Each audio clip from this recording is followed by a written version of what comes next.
I'm Yeye Adesola. I am an anti-bullying advocate, and I would like to lend my voice, add my voice, to the ongoing discourse around the young lady who slapped a classmate. I mean, being referred to as a bully. Now, for me, the first thing I would like everyone to know is the definition of bullying. So, what is bullying? Bullying is that deliberate intimidation or persecution of those perceived as weaker. So, please note the word perceived. The victim who the bullied who is always called the victim does not necessarily mean that he or she is weaker. It's only a perception in the mind of the bully that the victim is weaker. Now, the question for me here is the victim really weak? Has she acted rightly? I've had reasons to explain to many people that the victim, that's the young lady that was slapped, has actually acted rightly. She has acted in the highest level of showing highest level of maturity.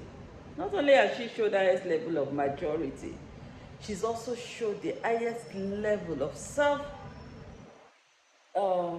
control that I've seen in recent years. Many parents said she should have reacted. She could have slapped the bully or the lady who slapped her. No, she did the right thing by keeping quiet, by standing there. I'll explain. What if she had slapped the other lady and the lady fainted? Her classmate. What if she fainted? How would she explain to the law that she slapped her and she fainted? Another question is, if she had to run away, remember that it's a group of people and we call them bystanders. The bullies, they feed on these bystanders. So if she had to run, they were likely to run after her. And what if they beat her mercilessly beyond the way she was actually slapped? So for me, she took the best decision and she actually deserves a national award.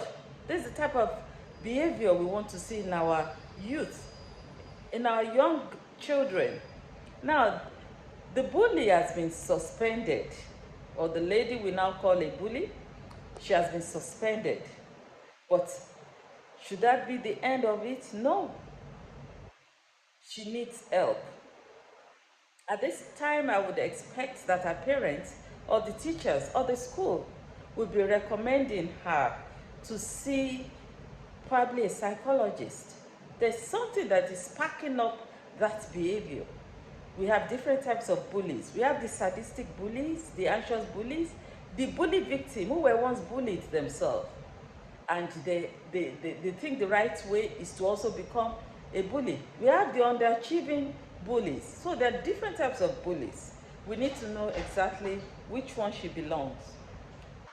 Then all schools must have the anti-bullying policies and procedures. All schools must have the anti-bullying policies and procedures, because these anti-bullying policies and procedures, they will walk the school through bullying incidents, the way to report a bullying incident, and the reporting line.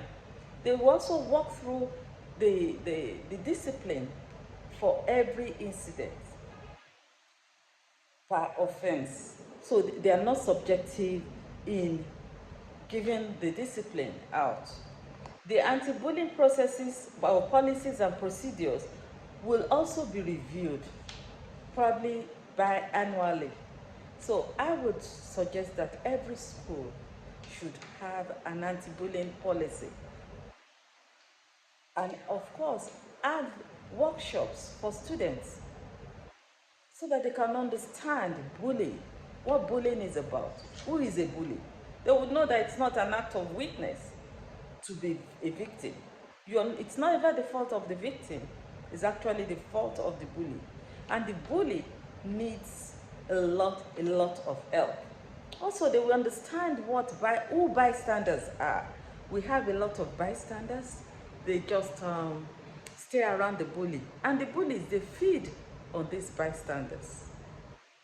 So with this, I hope we have been able to shed more light on the incident for us to know that the girl who was bullied actually acted in the best behavior that one could have acted under that condition, under that circumstance. Thank you. God bless.